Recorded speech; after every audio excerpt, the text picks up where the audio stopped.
Howdy, this is Diego. Trying to do a class or just a little video to show how to make a shield. I don't have a script. I really haven't thought about this much. I'm just basically grabbing a bunch of stuff and trying to show how to do it. Friend Skylar is taping this for me, or I guess not taping anymore, just recording it, and he's going to edit it after this, and hopefully it's going to look a lot better than my first attempt. So this is the shield as it is, all put together. You can see it's got a nice little strap in here, nice little handle, and it's a nice size medium round. There we go, like it. Now, to build this, I'm going to show some of the materials you need to have to be able to do this. First of all, if you're wondering what kind of disc to use, we are using a toboggan. This is Avalanche brand. Yay, Avalanche. Avalanche brand is available through Big 5. If you've got a Big 5 next to you, great. If you don't, yeah, sorry, they don't ship. So you're probably going to have to find a friend to get it for you. Worst thing about this is that it's seasonal.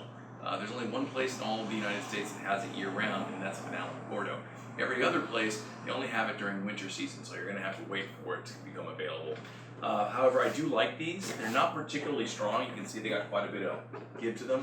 The reason why I like them is because they're round right here, and anybody who's ever built a shield before already knows that shields tend to crack. They're not forever. They just don't live very long.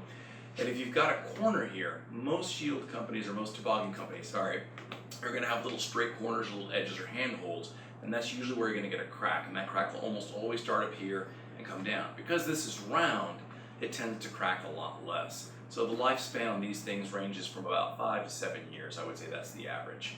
So that's why I like Avalanche brand. And it will firm up, don't worry, it's not going to stay this loose. Beyond that, you're going to go ahead and need some of this right here. This is 1900 EC foam. You can buy this in Austin, you can buy it at Polyplastics.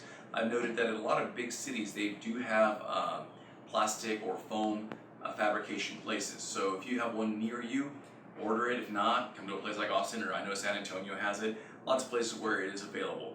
Typically, they will have a minimum order. That's the only bad thing. And they do that because obviously people like us have gone by to go buy their stuff, and they're tired of piecemealing it out. So for me, in Austin, Polyplastics requires a $100 minimum order, which is enough to get what you need. I only have 2 sizes here, half inch and a full inch. And then over here, a couple of other things you're going to need. I got here a nice little trowel. We don't really need the trowel. In fact, we're going to get rid of this. This is what we need. We need the handle. This handle is pretty cool. If you've got a better handle, you get a better handle. I'm not telling you you have to use these. I'm going to tell you that you're going to replace the screws that are on here. The screws that come on here are very small. They're only meant to keep this little blade on. You're going to need to get a number 8 by 1 1/4 inch screw. You can see that it's a flat head right here. That means it's rounded on the top, but it's flat on the bottom. So that's important to have. Over here, you need some nuts and bolts. Typically, you're going to need, the sizes that I like to use is 1/4 inch.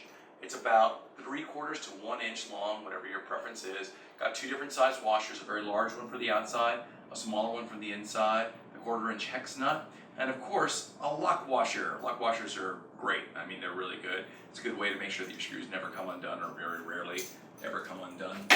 I always recommend having lots and lots and lots of utility blades. When you're cutting foam, most people are going to tell you want a serrated blade, and they are the best. I mean, they cut really well. I've just always been a stickler for the straight blade. I just like utility blades. I don't know why. Preference, maybe because I'm Mexican, but I really like these a lot, so they're great. Any kind of measuring tool. I have this like little, L-shaped ruler, but you can get anything. I've also got these larger ones up here. You will probably need them. This right here is one of the more important tools that I have. It's a rasp, and it's made for wood, but I use it for foam. Because it has all these little cutting tools right here, like a grater, it's really great for being able to take away foam. And that's important because if you want to do this precisely, you're going to want to make too much foam. You can always take foam away, very hard to put foam on. Of course, your standard tools. You got to have a Phillips head screwdriver, want to have a utility blade, some duct tape. This right here is contact cement. You got to get this big one. As much glue as this is going to make about 2 shields, maybe 2.5. I don't think it'll reach to 3. I think if you plan that way, you're just going to find it. You're going to run out in the middle of your project. 2-inch chip brush. Gosh, I remember the days when I used to want to take foam, cut it up, and say, no, I saved money.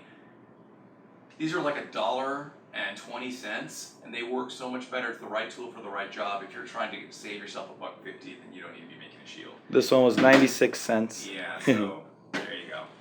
This right here, we got two little pieces of leather. They're about, what, a ½ inch thick. I just took a couple pieces on there and I put a little hole in it. The reason why you need this is because basically you need a spacer for this when it comes down. And that's the only purpose that it really has.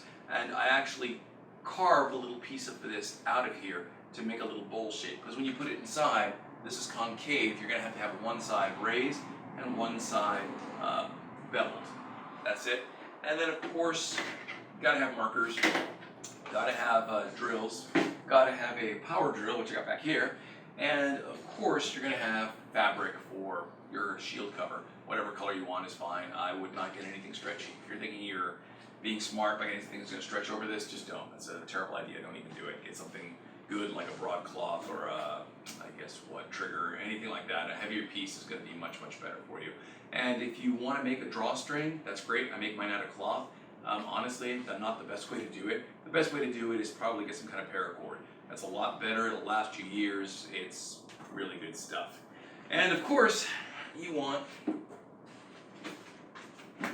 these other little pieces. These are other pieces that are gonna go around here, and I'll tell you what they are. They're basically just a ½ inch and a 1 inch, just cut up into special pieces that are gonna go around or inside the shield.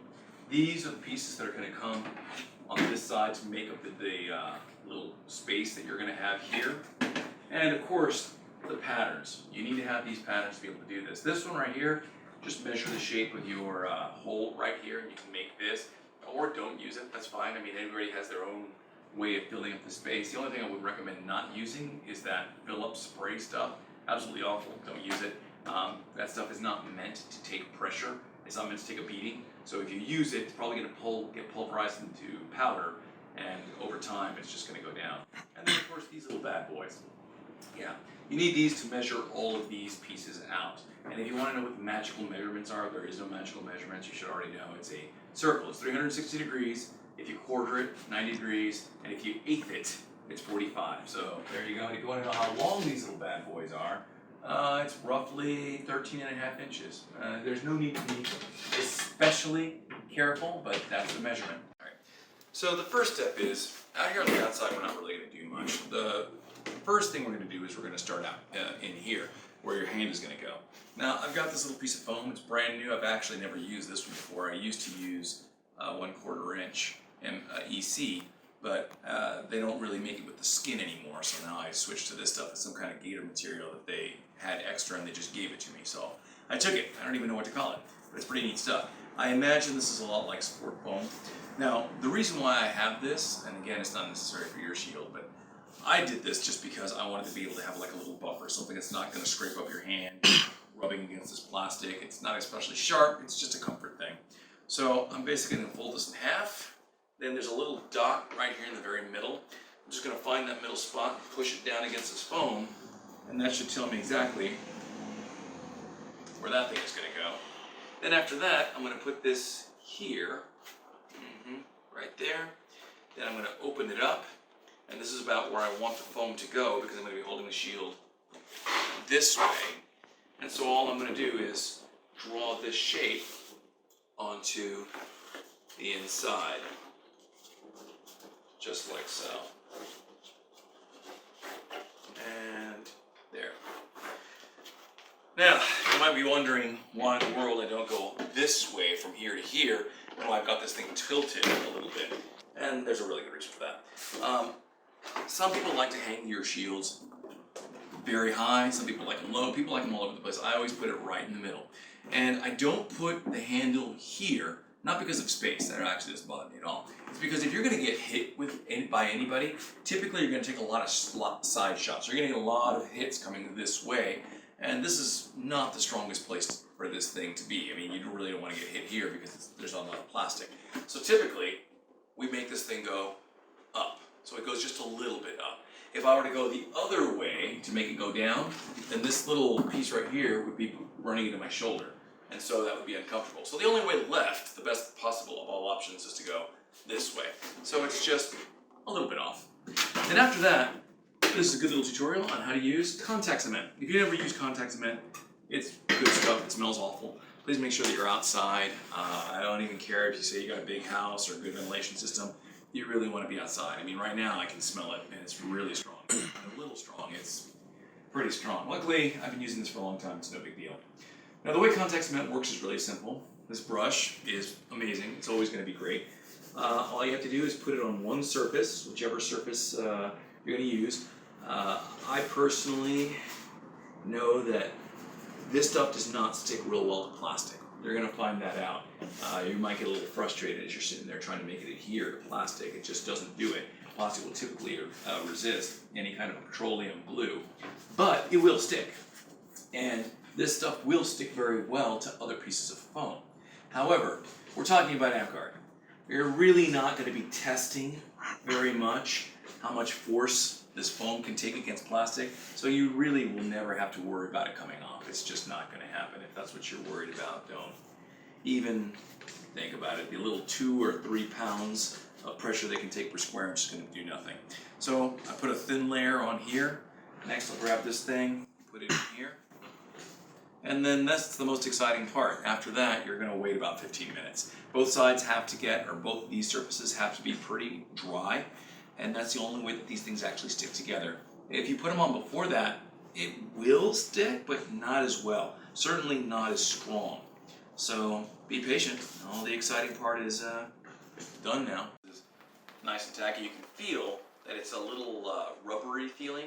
And there's a little rubbery feeling, but it's not actually sticking your fingers. It's not coming off into here, so that's where you want it to be. Now, let's put this on here. We already drew that little rectangle. So, you gotta be careful here. If you make a mistake, it's really hard to rip this off. And there, and as you can see, nice and strong, really good grip. You can force it off, but there's no need, and you can see that it sticks right back together. This stuff is actually really forgiving within the first couple of minutes. After it's set, yeah, that's it, it's pretty permanent. Okay, after that, we want to put the handle on here. So, figure out where you want your hand to be. That's where I want mine. So after I have this, I put the screws on here on purpose because I want to be able to mark where I need to put these little screws. So I'm going to go right here, come over here, and try to line this up as evenly as you can. You'll have to have kind of a good eye for this. Right here and about right there. Again, it's not perfect. As one of my squires once said, we ain't making paellas here, so it's good enough for government work. After that, get your nice little screw and go to town on it. Normally I would do this on a block of wood because you always want to have something behind it. There we go. And there we go. And that's that. So that's already done. Now, you might remember this little bad boy, which is where this basically comes out of. This is the I guess the trowel that it's used. You can find it at Home Depot over by the the flooring department. And you just take out the 2 little screws, get rid of them, and you're going to use these bad boys. Now, you don't actually have to cut this thing out. I do because the smaller this little metal is, the easier it is to curve. You will have to pound it a little bit flat here. You just cut it using aviation shears. If you don't have them, you should. I mean, they're great tools. But they're really forgiving. I mean, they'll cut through this metal like it's nothing. And it doesn't even have to be perfect. Like I said, just thin enough so you can put a nice little curve on it. And it doesn't really matter how curved it is, just make sure it's nice and even, especially here on the ends. It's very easy to put this on here and bend it down. That's a lot easier than you trying to take it flat and make it curve after you put the little screws on. It's a terrible idea. So then after that, you can turn this over, put this about where it needs to go, find little holes out here. Hopefully they line up. They don't always, but this one does. And so I'm in fairly good shape, okay? If you really want to tape it, you can. It's not necessary. Once you put on the glue, or the screws, it's not even important. In fact, it's probably going to pull this thing up. I just don't want it to move around. I want it to stay in the same place. So right there is good enough. When I'm ready for it, I'll just put it back down. Get in there, you little thing. All right, then, on the other side. On the other side, I've already taken this leather, the 2 little pieces, and I've glued them together, and I put the little hole there. Figuring out where the hole is, that's up to you. I mean, you can see mine has a lot of space. The most important thing here is just making sure that you got this little bevel here on the side, because when this thing goes in, you want this thing to be able to sit more or less straight. It doesn't have to be perfect, but some kind of a bevel is going to help. So right there, everything should be pretty set up. We're gonna start coming from the outside and we're gonna come in. So I get to put this little bad boy in here. Put this little thing. It's too dark. So. Here, yeah. Sorry if it's a little too dark for the camera. Get over here. Come on. And come on, get in there. There. And over here. Where's the other one? Yeah. Like I said, these screws right here are not the ones that came with this. They actually belong to, they're number 8 by 1 1/4. I don't even know if these are exactly that. When you work on a lot of stuff at home, when you do a lot of home improvement, you usually get a lot of extra nuts and bolts and screws and some of your curtain kits and whatever. I just keep them. And so whenever one of them becomes useful, I put them in. And I'm going to stick this thing in here, start putting it through the leather.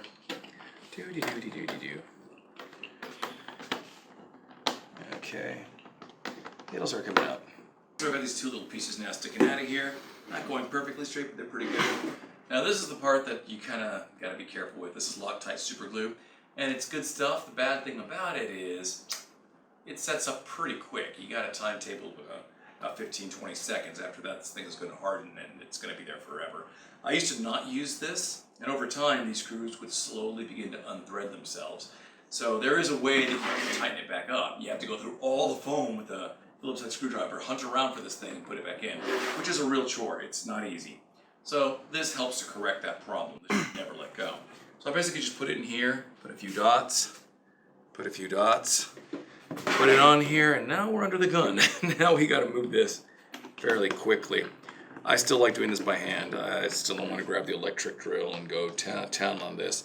I just put in a little bit there, put it in a little bit here, and that's pretty much it. We're just going to hold this thing and get it down to where it's fairly tight. The first one's not going to be too bad, because that's still fairly fresh. There. This one, I hope not too much time has passed. We'll see. All right. But it'll be a little harder, for sure.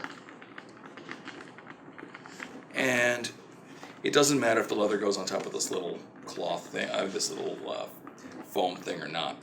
Now you're going to see, probably not on the inside, but on the outside, especially since we got this metal next to it, no matter how well you plan this thing, there's going to be a little bit of distortion here on the plastic. And that's just going to happen. Don't worry about it. It's never going to do anything. And yeah, you want this nice and tight. You should be able to hold this thing and be able to manipulate it from here. That's done. Okay, so now we got this handle put together nice and strong. It's not going anywhere.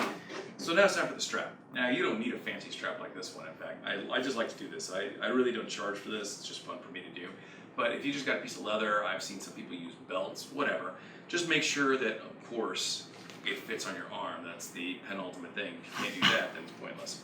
After you've got these holes put on there, these holes, I made them 1/4 inch so they match and line up with the bolts. Just grab this thing, put it on, put it here, make sure it fits nice and good. After that, you're going to go ahead and get a marker, and you're just going to mark your holes here, here, here, and here. I've already got holes there because Skylar already uses his arm to mark these, so this is pretty much where they're going to be. After which, get a 1/4 inch drill bit and just go to town on it.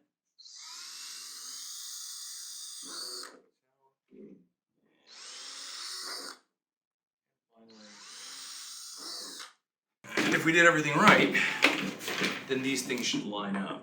Oh yeah, beautiful, look at that. And beautimus. Okay, now, to put the bolts in, you need the largest washer. That's the one that's gonna go outside. And you wanna clear all this junk away. If you got any little shreds in here, get rid of that. It should fit relatively well right here. Through the leather, even if you got the hole right, you're probably gonna have to thread this thing. It's just one of the properties of leather. It shrinks, it does all that kind of crazy stuff. So just let it go all the way through. There we go. Then after that, you get your small washer. After that, you get your lock washer. And then after that, of course, you get your hex nut right here. And then after that, you just put it all together. So you can see that's more than enough. I'm not going to make you wait through the whole thing. I'll just say this one's done, and we'll get the other door. Okay, so as you can see, Now I got this piece all put on, all 4 bolts are on, fits pretty well. It's rock solid, it's not going anywhere, covers up this. We're still gonna add a little more thickness here, so don't worry if you're like, oh no, it doesn't cover my shoulder. It will. All right, now we go back to the inside. So we're at this point now where we're gonna start putting the foam on.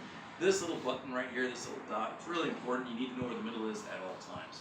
Now, I don't know what your preference is going to be, but I like to know exactly how this is going to be on here, where all the little pieces are supposed to go.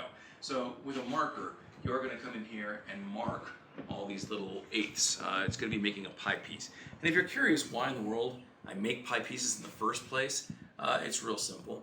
If you could go out there and buy a piece of 1 inch 1900 EC, and you could just cut out a circle and put it on here, and it would work. It would.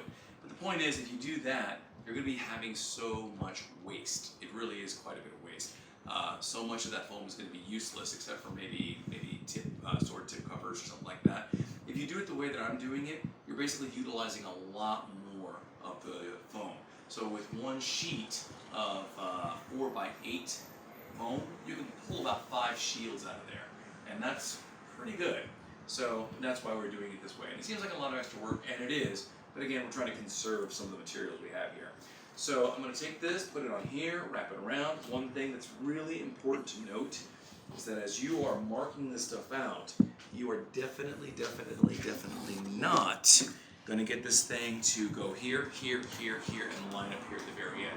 You're always going to be a little bit short. That's always going to happen. You didn't do anything wrong. You're just talking about putting something that is 2-dimensional on something that is 3-dimensional and hoping that it all goes to plan.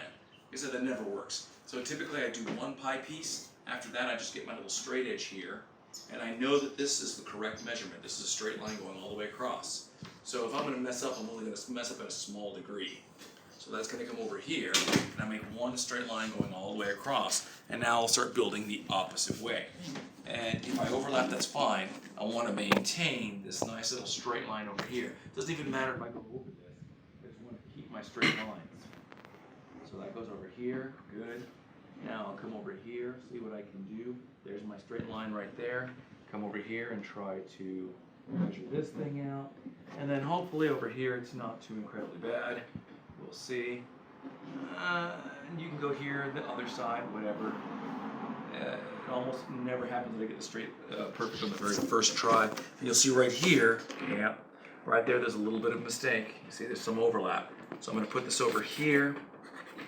And this is going to be my little margin for error, and everybody's got a little margin, just know where it is, okay?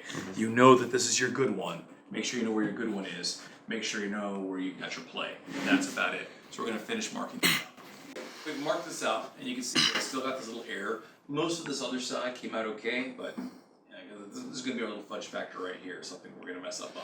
So we have that marked. Now, we need to fill in these spots. You can do that any way you want to. If you want to, you can get just little pieces of foam and start building it up. Like I said, the only thing I don't recommend is trying to use that spray foam. That spray foam is just junk. Just throw it away, use it for what it's supposed to be used for, which is insulation, not for this. Now, this is just a little handheld thing that I made that's going to counter here. And if you can find a stiff piece of plastic, tape that down, that will fill the purpose, right? But I don't have that. So I went ahead and put some little pieces of foam. And the reason why they're so messed up is because I cut them out to look like this, and then I came over here to my band saw, and I went ahead and had to chop it up. It has to be beveled quite a bit on all the edges to be able to fit in there correctly, and it's a fairly dangerous process to do. I mean, you have to get your fingers really close, you have to do, I mean, I wouldn't recommend it to anyone. In fact, I'm so much not recommending that you do that I'm not even going to show you how to do it because it's really, really bad. Probably easier just to shave it. Or use the little wrap to try and carve it down. Whatever you have to do, just to put a little bit of a bevel on all the sides here, so that hopefully it will fit here relatively evenly. And it doesn't even have to close. It doesn't have to be perfect. All you need it to do is just fill in that gap. So this one already is. So what I'm going to do now is same old, contact cement, and I'll even put some tape on the inside to make sure that it lays down. And since I'm putting tape there, cosmetically, I don't have to worry about whether this thing matches up or lines up or not. And it wouldn't matter even then because we're going to cover that up with another layer of foam. So I'll take care of that right now. You can see I put this little piece here. You can see some pieces sticking up and some sticking up. And even though some of you might know me and might think I would never say this, I'm saying this right now. these little mistakes are not important. They're really not. In fact, they're expected. They should be there. There's tape on the inside, and it's not very pretty either. And again, something I would almost never say is that doesn't matter at all. We're going to cover this up. This is just a temporary thing. Now, this is the important part. Now it's time to start putting these little pie pieces on here. I should have 8 of these. You can see some of them are cut really well, some of them are cut kind of not so straight. Again, this part is not important. This isn't even the outer layer. This is just the building up layer. Now it is 1 inch thick, so if I just wanted to use this and that's it, that's fine. It would be Amtgard legal. Now, how do I do this? Well, I'm going to get some glue and I'm going to put it basically on the inside here and just cover it up. And I'm trying not to go real fast because I don't want you to think that I'm rushing or anything, because I'm not. You want to put a nice, good layer on here. Doesn't have to be real thick, but you want to make sure it covers at least the edges. That part is important. You don't want these edges to escape that. Also, you want to make sure that you're getting the sides over here, because all these pie pieces will be sticking to each other. One place that I learned a long time ago not to put glue is right here. You don't. A long time ago I tried putting glue here and on here, and this piece always got stuck, and it became hard to get that all the way down and make contact. So you don't make that mistake. You're only going to put it on 3 sides. The bottom and the sides, and that's it, nowhere else. So I'm going to finish this. I'm also going to put it all over the shield cover, and we're going to fast forward ahead to when I get to do that. So we finished putting glue all over this. We put glue on all 8 of these pieces. Now, it used to be that I used to put these on 1 at a time, and it works. I mean, it's going to work, but the good thing about using EC foam is that EC foam managed to compress quite a bit. It's quite a bit of give to it. So there actually was a better way to do this, and I did it accidentally, which is how a lot of things get solved, by putting a lot of these together. Now, I told you at the very beginning, if you had a circle, that you could just put it on here, and this is going to make a circle, and it's actually the best way to start. Basically, just take these pieces, put them together, make sure your seam is nice and straight. I put the tacky sides up, and I just join it together like that. There you go, see? And if, see how it snaps? It will snap. Like I said, this thing is very forgiving at the beginning. It really is. And I'll just put it back together. And it's very forgiving at the beginning. And then after it stays together for a while, it's gonna stick forever. So at the beginning, it's, you can make mistakes, you can do whatever you need to. So at this point, all I'm gonna do now is just start putting this together to make a circle. And just like with Elmer's glue, and I say this because I'm an elementary art school teacher in real life, just like with Elmer's glue, you always want to put a little bit of pressure on this. It's not just putting enough glue, it's actually putting a little bit of muscle behind it. So if you squeeze it together, compress it, that's really going to help this thing to get some stickiness to it. And you don't have to worry about it right now. I mean, it's already dry, so it's not going to get on me, which is a good thing, because it can be a real mess. So, stick this thing on. Doobie-doobie-doo. Yeah, normally I would speed forward the time, but this is actually a very quick process, and I'm not even moving fast, and it's still coming together pretty quick.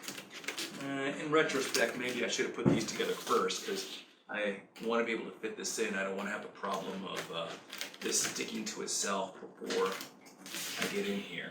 This one's going to be pretty close here, and here, and then finally here. We're going to have a little bit of a bow. Pick this thing up to make sure this thing comes together. Well, that bow's good for us, isn't it? Yeah. So there's that. Hopefully this thing comes back together. If it doesn't, again, it's not that big of a deal because this is not the top coat layer. Now the hardest thing to getting this over here, just making sure that it sits straight. You want this middle part to go on the middle part there. So that can be kind of tricky. You can use whatever it takes. Personally, I'm just gonna take it for granted that my measurements are good, and I'm gonna find my good measurement, stick this there right on that little line that we made, stick this right here on that line that I made, and I'm gonna stick it down. Down and down. Oh, that's nice. Then I'm gonna come to the opposite, stick this down, get in there, and stick this down. Hopefully in the correct place. You have to move it a little bit. So some of these things, well, that's probably a little too much. So, get off there. We're going to move this a little bit to the side. How about there? That sounds good. All right, and then after that point, we're just going to start pushing all these pieces down and in. And it'll eventually sit down. hopefully exactly where it's supposed to. Get all these pieces in, get all these pieces in, pieces in, pieces in, pieces in, and then just start shoving all the middle pieces down. And as you do this, you're putting enough pressure to force these things together. Okay, so now this thing has been pushed down, got the air pockets out. Easy to tell if there are air pockets if you're going like this. Now sometimes you don't know. Now there's going to be a little bit of distortion, there always is, over here where the handle is. You're going to find that this part is maybe a little bit wonky. Good enough for government work, it's no big deal. So this is all nice and flat. You can see that all these seams now are forcing themselves closed. They'll never separate. That's the good thing about putting pressure on this thing, is it's going to want to close. Now, this is another part that's really extra. Normally, we would start, this could be the top layer. I like to put another layer on top of this. Now, we're not going to do it right now, but I'm going to go ahead and make the measurements for that.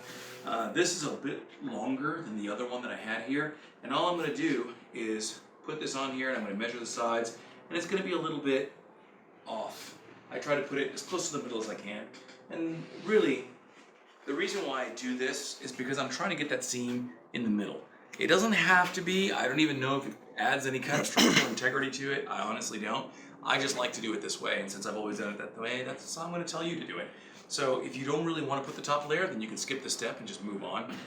If you are going to do it, then again, just put this on here and make this in between, in between, in between, in between, and that's it. So we'll move on to the next step. All right, so now the next part is we're going to put a little foam on the inside. Is it necessary? Maybe. I like to put the foam in here because it'll do two things. First of all, having foam on the inside is always a little bit necessary because your shoulder is going to be rubbing on this. And it's nice to have a nice little padding. But also, it's because when we put padding on the outside for this lip, because you have to have an inch of padding on the outside, it gives us another surface for that to go on to, for the foam that's going to be on the outside to attach to. So I would say, yeah, it's pretty necessary. Now, to do this, I basically took the 1/2 inch foam and I cut it down to be 2 inches, so it's really not a big piece. And then after that, I'm lucky I have a bandsaw, and I could basically make a bevel coming all the way down. So I have a nice little bevel, 45-degree, coming all this way. Now the first thing you're going to want to do is you're going to have to glue this onto here. So here's a nice little craftsman's trick.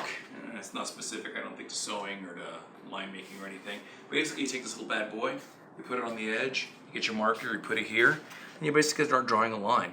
And you're just going to go ahead and follow it, like so. So, off I go. Yeah, gotta hold this down, going, hold this down, until you make this all the way around. After you put this all the way around, glue, and stick it down. There are some people that try to angle this cut so that this thing lines up with itself. I think it's a dumb idea, I really do. Because when you put this back, you want it to be straight. The rest of this is straight. When you join it, you're going to want it to be straight like this. So that's it. So I'm going to go ahead and do that. I went ahead and glued this part in here. The bevel's on the inside. And before you think, oh, well, you got to make this thing flush with the plastic on the outside. Actually, no. You want it to just basically overhang a little bit. Not a whole lot, but a little. Because if you're going to put this right here, a little piece that's going to be rounding the edge right here, you want it to be able to attach to this more than you do this right here. Honestly, this is a much better anchor than this. Even though this is solid, this is what you want it to attach to. So it's okay if this sticks out just a bit. Even right here, we're sticking out a lot. That's forgivable. Don't even worry about that. Again, if you have to, this thing will compress down and it'll form a good seam, so you're not in any kind of a bad place or anything. Now, this right here, what is this? This is going to be the trim layer. It's still the 1 inch, and it's been cut to about 1 inch to 1.5. Now, if you are worried about this not being big enough, if this is really uneven and you have some parts that are really thick, it is okay to make this super huge. It really is. If you want to make it 1 3/4 inches, you want to go all the way up to 2 inches, that's fine. Because you can always attach this and then cut some of it out. Now, I'm just going to go ahead and put glue here, and then attach this around. And you might say, well, when I put this on here, do I want to make sure that the bottom side is flush or the top side is flush? And the answer might surprise you. You actually want to be flush on the bottom. You don't want it flush on the top. Because there's another piece of foam that I'm going to put here on the top. So again, that gives us a lot of leeway up here. So if you're going to make a mistake, make it up here. Don't do it down here. And so I'm just going to go ahead and start gluing. So I went ahead and glued this outer piece on. And you can see the inside one is the one we wanted really good. When I was first putting it on, we stuck it together and it would separate just a little bit. That's okay, you want to let it do that. You don't want to try and crimp it right away. Join it all the way around the sides, come all the way right here. See, this one's already coming off, this one's coming off. After you have it all stuck, then you can come back and just hug the heck out of this thing. Then you start putting your pressure. That pressure at the very end will make sure that that seal is solid. It's a permanent bond. So don't worry if it doesn't stick right away. It'll do its job. The glue knows what to do. Just give it a shot. There. Some people like to put tape on here. If it really floats your boat, knock yourself out. Now, this is the part that I am concerned about. So out here, you're going to notice there's some unevenness. Not because we sized anything wrong, but just because this dome right here is going to be curving down, curving down, curving down, and this thing is coming out at an angle. Now, honestly, that's not a real big deal. You can just let that live. It's not a big deal. That's why I'm going to put that extra skin on here in a second. But if it does bother you, if you want this thing to be as smooth as possible, this is where you're going to be using the raft. Anytime that you have foam that is extra, or that is sticking out, or is bothering you, or doing something that's not supposed to do, you can use this to really trim it out. See, like right here, I've got this little piece. That's not enough for me to worry about. This part sticking up, it's going to go away as soon as I put a layer on top. But if I come out to here, this piece is sticking up, this outer layer sticking up. That is going to cause my top layer to kind of want to do this number at the end. So I do want that to come down a little bit more. So I'll just take this thing and start working it over here. And you can see it takes off a lot. You don't even need to put a lot of pressure on it. Now, it's true, it is going to create a rough edge, but that's really, really inconsequential. And especially since we're going to put a cloth cover on top of this, it's not going to affect anything, the performance either way. So if you need to, you can do this here. Usually I use this at the very last level, but I figured I would show it to you right now. So I'm just going to trim this out and get started on this other layer. See, I made a mess here, and that's part of the course. As long as you don't got these little things on your work surface, okay? Now, I went ahead and remarked the middle of all these. Again, you can use the same seams. I like to overlap it a little bit. It's just my preference. Now, I'm going to go ahead and take these. These are the 1/2 inchers. This is going to go above here. The real reason to use this, aside from making it look nicer, is it helps to cover this outer layer right here, and that's going to make the whole thing a lot stronger. But I'm going to follow the same steps I did before. Glue on the bottom, glue on the sides, glue here, and then just tack it down. So, excuse me while I do that. Whole bunch of glue on here, whole bunch of glue on here. I already got this thing put together, so this is the tacky side. I'm going to open this up a little bit. Now, I still got pieces that are separating, that's fine. This is the important part. This middle, that middle, and all my little lines to show where it's going to line up. So I'm going to make sure that this middle goes right on there the best I can. Make sure this goes on here. Make sure this goes on here. The lines line up. That's the most important place to start. That lines up. Now, if this thing is sticking out, no problem. We want it to stick out. That's better than anything else. So here I am lining these two, and I'm getting my perpendicular parts first. This one, then the next one, and then the ones in the middle are doing exactly what they're supposed to. They're coming up. So now we're going to push them down right on the line. Push it down right on the line. There we go. Push it down right on my little mark. And push it down right on my little mark. And then after that, there's no need to be scientific about it. And past this point, now you start pressuring your seams. Start pushing everything down, make sure everything is joining. After this point, it's going to be stuck. So I'll let you pan away while I'm muscling this thing down. Okay, so at this point, we've got this big lip sticking out of the side, which is great. It's always great to have too much than to not have enough. So at this point, I'm basically getting a blade. By this point, after using all this glue, this thing's probably dull. And all I'm going to do is come over here and start cutting this. You do not want to cut this straight up to here. You want to leave a little gap. Never cut flush. So I'm going to keep cutting this out, and I'll see you in a minute. Alright, so we got this little edge sticking out after we trimmed all the sides. At this point, all I'm going to do is come back in here and start trimming this out so that it's nice and even and flush. You're still going to have this little rough part right here. Again, it's not a big deal. It doesn't hurt performance, doesn't do anything bad to it, and you have to go slow. If you actually put some muscle behind you, you're going to take an awful lot of meat out of this thing. You got to be gentle and just work it all the way around. all the way around. And by the time you do this, you are pretty much done. Now I'm not going to tell you how to make a shield cover because honestly, most people have somebody or they have a hookup or they know somebody that they're going to go ahead and make a shield cover for them. So I'm just going to leave you with this right here. The finished edge works pretty good, covers up the shoulder, nice and big, and we're done.